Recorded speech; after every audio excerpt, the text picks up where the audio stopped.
নমস্কার, নতুন বাংলা থেকে বলছি সন্ময় বন্দ্যোপাধ্যায়। পুজোর পর একটা সপ্তাহ চলে গেল, কালী পুজোর আগে শেষ এক সপ্তাহ। আগামী 5 দিন অর্থাৎ 13 থেকে 17 পর্যন্ত, 13, 14, 15, 16, 17 এই 5টা ওয়ার্কিং ডেজ আছে সুপ্রিম কোর্টে। এবং একটা সম্ভাবনা আছে যে এই 5 দিনের মধ্যে ডিএ সংক্রান্ত মামলার রায়টা জাস্টিস সঞ্জয় কারোলের বেঞ্চ দিয়ে দিতে পারেন, এমন সম্ভাবনার কথা আমাকে ভাস্কর ঘোষ, সংগ্রামী যৌথ মঞ্চের যিনি আহ্বায়ক, তিনি আমাদের শোনালেন যে 13 থেকে 17 মধ্যে একটা সম্ভাবনা আছে ডিএ সংক্রান্ত মামলার রায়টা বেরিয়ে যেতে পারে। এটা একটা দিক। তা না হলে তারপর কালী পুজোর একটা সপ্তাহ, প্রায় 20 তারিখ কালী পুজো, 20 থেকে কালী পুজোর পর একটা সপ্তাহ প্রায় সুপ্রিম কোর্টে ছুটি থাকে, এবং তারপর শেষ সপ্তাহ 27 থেকে 31-এর মধ্যে আরেকটা সম্ভাবনা আছে যে এই মাসের শেষ সপ্তাহে রায় বেরোতে পারে। কিন্তু সংগ্রামী যৌথ মঞ্চের আহ্বায়ক ভাস্কর ঘোষ, তাঁর ধারণা যে এই সপ্তাহে সম্ভাবনা একটা আছে, প্রবল সম্ভাবনা আছে রায়টা সুপ্রিম কোর্টে বেরিয়ে যাওয়ার ডিএ সংক্রান্ত। এটা হচ্ছে ডিএ সংক্রান্ত আপডেট। কিন্তু ওদিকে প্রাথমিক এবং উচ্চ প্রাথমিকে চাকরি প্রার্থীদের, মানে চাকরি করা শিক্ষকদের জীবনে একটা অনিশ্চয়তা, আচমকা তৈরি হয়েছে। আপনারা জানেন সুপ্রিম কোর্টের একটি নির্দিষ্ট রায়ের প্রেক্ষিতে, যাতে 2 বছরের মধ্যে তাদের টেট পাস করতে হবে প্রাথমিক এবং উচ্চ প্রাথমিকে যারা শিক্ষকতা করেন তাদের। সেই সংক্রান্ত বিষয়ে ইতিমধ্যে প্রচুর আন্দোলন সংগঠিত হয়েছে বিভিন্ন জায়গায়। উত্তরপ্রদেশ সরকার ইতিমধ্যেই সেই রায়ের রিভিউ করার জন্য যোগী আদিত্যনাথের সরকার সুপ্রিম কোর্টে আবেদন করে দিয়েছেন। যদিও এই রাজ্য সরকার, এই পশ্চিমবঙ্গ সরকার সেই রিভিউ পিটিশন এখনও করেনি। করছি করব, তারা একটু মজা দেখারও ছেলে আছে, যাতে শিক্ষকরা বিপদে পড়েছেন, এই সুযোগে আমরা আরও নতুন কিছু খেলতে পারি কিনা। এটা হচ্ছে এই প্রতারক সরকার নবান্নের 14 তলায় যারা বসে আছেন তাদের অ্যাটিচিউড। ফলত এখনও রিভিউ পিটিশনটা জমা দেয়নি।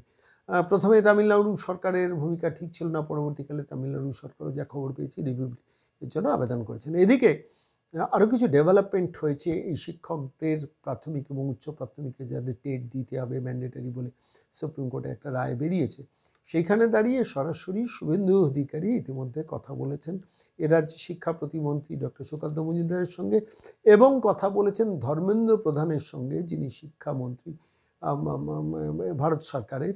ধর্মেন্দ্র প্রধান এই মুহূর্তে সম্ভবত বিহারে রয়েছেন, তার সঙ্গে টেলিফোনে অনেকক্ষণ কথা বলেছেন, এবং সরাসরি ধর্মেন্দ্র প্রধান অ্যাসিওর করেছেন বাংলার সমস্ত শিক্ষকদের যে কেন্দ্রীয় সরকারের তরফ থেকে এটা নিয়ে যা করার সমস্ত কিছু করা হবে।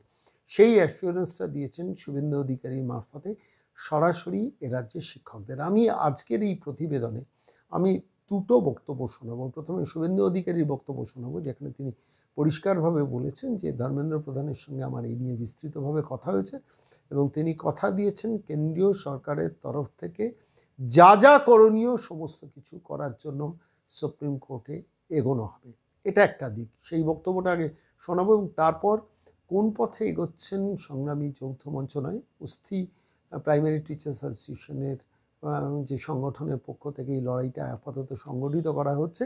15 তারিখ সম্ভবত সুবোধ মল্লিক স্কোয়ার থেকে একটা মিছিল করা হচ্ছে। তারপর আইনি ইতিমধ্যে আদালতেও ইতিমধ্যে এগিয়ে গেছেন, এবং আইনজীবী সম্ভবত গোপাল সুব্রমণিয়ামকে তারা নিযুক্ত করেছেন, মানে তার দায়িত্ব দিয়েছেন এই প্রাইমারি সংক্রান্ত পুরো ব্যাপারটায় মুভ করতে। আমি আজকে এই পর্বে আপনাদের শুভেন্দু অধিকারী যে ধর্মেন্দ্র প্রধানের সঙ্গে কথা বলেছেন এই বিষয়টা আপনাদের শোনাবো, এবং তারপরেই শোনাবো সংগ্রামী যৌথ মঞ্চের আহ্বায়ক এবং উস্থি প্রাইমারি টিচার্স অ্যাসোসিয়েশনের পক্ষ থেকে ভাস্করবাবুরা প্রাইমারি এবং আপার প্রাইমারি শিক্ষকদের জীবনে যে একটা অনিশ্চয়তা তৈরি হয়েছে, এবং এ রাজ্যের প্রতারক সরকার যে এখনও সেটা নিয়ে সুপ্রিম কোর্টে মুভ করেননি, সেই পার্টটা নিয়ে তাঁর বক্তব্য আমি জানতে চেয়েছিলাম। পরপর দুজনের বক্তব্য আপনাদের শোনাব। বলছি, আমাদের পশ্চিমবঙ্গে প্রাথমিক শিক্ষকরা খুব চিন্তিত আছেন রিগার্ডিং 2 বছরের মধ্যে তাদেরকে প্রশিক্ষণ কমপ্লিট করতে হবে। ইতিমধ্যে বেশ কয়েকদিন আগে ডক্টর সুকান্ত মজুমদার কেন্দ্রের রাষ্ট্রমন্ত্রীর সঙ্গে আমার কথা হয়েছে, তিনিও বিষয়টা দেখছেন। গতকাল বিহারে ছিলেন কেন্দ্রের এইচআরডি মিনিস্টার, মানে এডুকেশন মিনিস্টার ধর্মেন্দ্র প্রধানজির সঙ্গে আমার দীর্ঘ কথা হয়েছে। তিনি আমাকে বলেছেন যে পশ্চিমবঙ্গের প্রাথমিক শিক্ষক শিক্ষিকাদের অ্যাসিওর করতে ভারত সরকারের পক্ষ থেকে সুপ্রিম কোর্টের যে জাজমেন্ট আছে সেই জাজমেন্টের পরিপ্রেক্ষিতে যাতে গোটা ভারতবর্ষেরই এত সিনিয়র শিক্ষক শিক্ষিকারা অসুবিধায় না পড়েন তার জন্য প্রয়োজনীয় উদ্যোগ গ্রহণ করার সিদ্ধান্ত হয়েছে এবং আশু সেটা হবে। এইটা আপনাদের মাধ্যমে পশ্চিমবাংলার সমস্ত প্রাথমিক শিক্ষক শিক্ষিকাকে জানাচ্ছি। মিস্টার ধর্মেন্দ্র প্রধানের মেসেজ, তিনি আমাকে বলেছেন, আমি ওনার অনুমতি নিয়েই কনভে করছি, 1 নম্বর। দ্বিতীয় নম্বর হচ্ছে এই সুযোগে চোরামূলের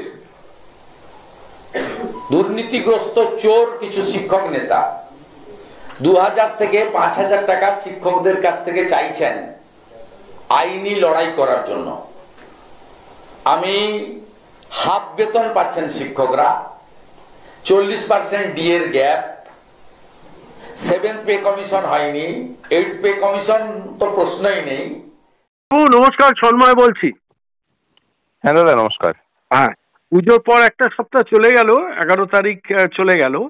সামনের সপ্তাহটার পরে আবার 1 সপ্তাহ সুপ্রিম কোর্টে ছুটি পড়ে যাবে।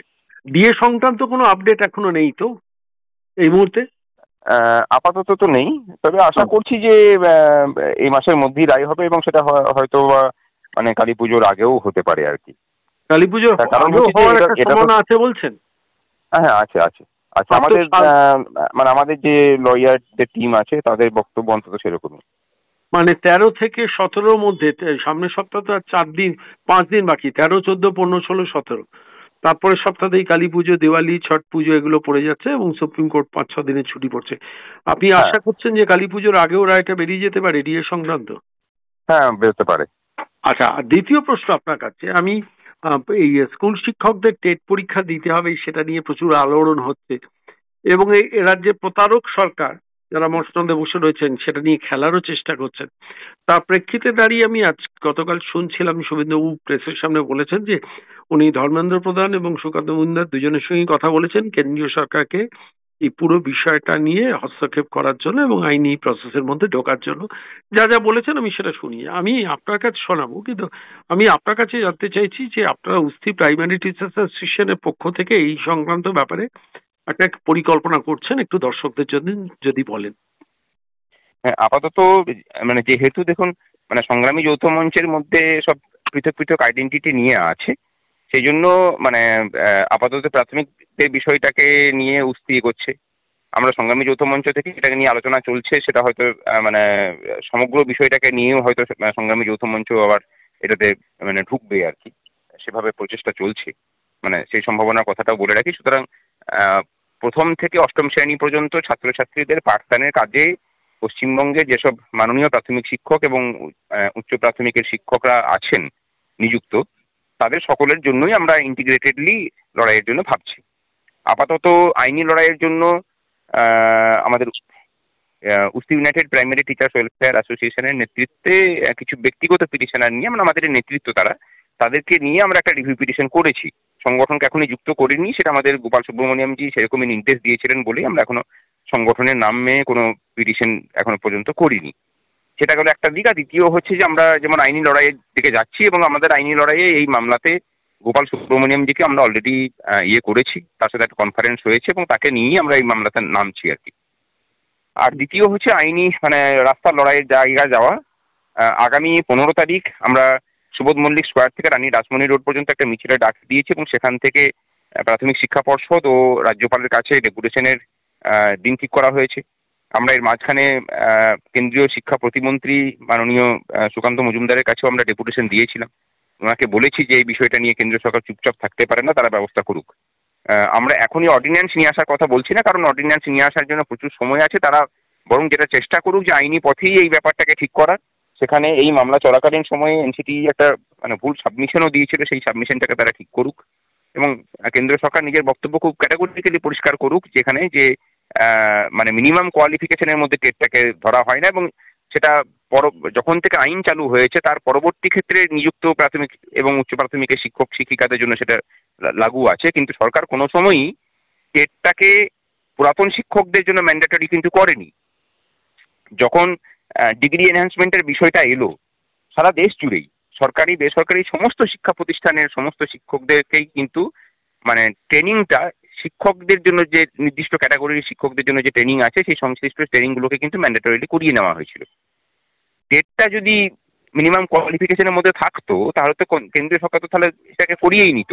কোথাও না কোথাও রায়টাতে একটু মানে মিসআন্ডারস্ট্যান্ডিং কোনো না কোনো পক্ষ থেকে হয়ে পড়ে এই ইয়েটা হয়েছে। আশা করি যে সুপ্রিম কোর্টও হয়তো তাদের ইয়েটা সংশোধন করে এই ব্যাপারটাকে ঠিক করে নেবে। মানে আপনারা আইনি পথেও এগোচ্ছেন, রাস্তাতেও থাকছেন, আবার রাজনৈতিক স্তরেও আপনাদের নেগোসিয়েশন চালাচ্ছেন যাতে এটা কেন্দ্রীয় সরকার যথাযথ ভূমিকা নেয়, তাই তো? একদমই। এবং এখানে কিন্তু রাজ্য সরকারও ভূমিকা এড়িয়ে যেতে পারে না। এই ঘটনা যখন প্রথম ঘটলো তারপরেই আমরা দেখলাম যে ইউপি সরকার তারা দ্রুত সিদ্ধান্ত নিয়ে তারা সুপ্রিম কোর্টে এই মামলার, তখন তারা পার্টি ছিলেন না, তারা রিভিউ করলেন। গুটি করে রাজ্য ছাড়া এই মামলাতে কারোর মানে কেউই পার্টি ছিল না মূলত। তামিলনাড়ু ছিল, তামিলনাড়ু কিন্তু মামলা চলাকালীন সময়ে তাদের যে বক্তব্য ছিল সেই বক্তব্য তাদের মানে শিক্ষকদের পক্ষে ছিল না। পরে তারা আবার রিভিউ চেয়েছেন মানে আন্দোলনে চাপে পড়ে। ইউপি সরকার কিন্তু সেটা করেছে। পশ্চিমবঙ্গের দুর্ভাগ্যের বিষয় হচ্ছে আমরা বারবার করে শিক্ষামন্ত্রীর সাথে এই বিষয়ে বসতে চেয়েছি, কিন্তু উনি বিগত 5 বছর ধরে আমাদের সাথে দেখা করার মতো সময় পাননি, এখনো পাবেন বলে মনে হয় না। আমরা সেই কারণে সরকারের উপর ভরসা করে নেইও। আর 26,000-এর মামলাতে সরকারের যে ভূমিকা দেখেছি তারপরে সরকারের উপর আমাদের সেই ভরসাটাও নেই, এটুকু বলে রাখি। মানে আলটিমেটলি মানে রাজ্য সরকার কি এখনো পর্যন্ত রিভিউর দিকে গেছে? না না, যায়নি। এবং গৌতম পালকে কয়েকদিন আগে জিজ্ঞাসা করা হয়েছিল, তিনি বলেছেন নবান্ন না বললে পর আমরা কোনো সিদ্ধান্ত নিতে পারবো না। নবান্ন না বললে সিদ্ধান্ত নিতে পারবো না, অর্থাৎ রাজ্য সরকার এখনো রিভিউ যায়নি। অথচ সকালে বিকেলে গালমন্দ করা উত্তরপ্রদেশ সরকার ইতিমধ্যে শিক্ষকদের ব্যাপারে রিভিউয়ের জন্য মানে সুপ্রিম কোর্টে মুভ করে দিয়েছে, তাই তো? হ্যাঁ, সেটা করেছে। অনেক ধন্যবাদ। আমরা এটাও করছি যে সারা দেশের যেসব শিক্ষক সংগঠন আছে তাদের সাথে কোঅর্ডিনেটেডলি রাস্তার আন্দোলনগুলোকে যেমন গড়ে তোলা, ঠিক একই রকম ভাবে সুপ্রিম কোর্টে যখন আইনি লড়াইয়ে দিকে যাওয়া হবে তখনও যেন নিজেদের মধ্যে সেই কোঅর্ডিনেশনটা থাকে, সেই চেষ্টাটাও কিন্তু আমরা চালিয়ে যাচ্ছি।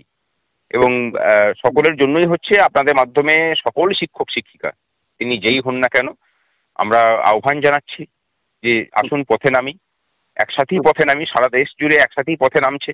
আর এই উস্তি ইউনাইটেড প্রাইমারি টিচার্স ওয়েলফেয়ার অ্যাসোসিয়েশনই কিন্তু প্রথম ডিএর দাবিতে মানে হাইকোর্টের রায় হওয়ার পরে আমরাই প্রথম ডাক দিয়েছিলাম যে সবাই পথে নামি চলুন। 28টা সংগঠন তখন যোগ দিয়েছিল এবং সেখান থেকেই সংগ্রামী যৌথ মঞ্চের সূত্রপাত। এক্ষেত্রেও আমরা ডাক দিচ্ছি সকলে মিলিয়ে একসাথে লড়াই করে চলুন। আমরা আশা করি আমরা সাকসেস হব। অনেক ধন্যবাদ ভাস্করবাবু, সঙ্গে থাকার জন্য অনেক ধন্যবাদ।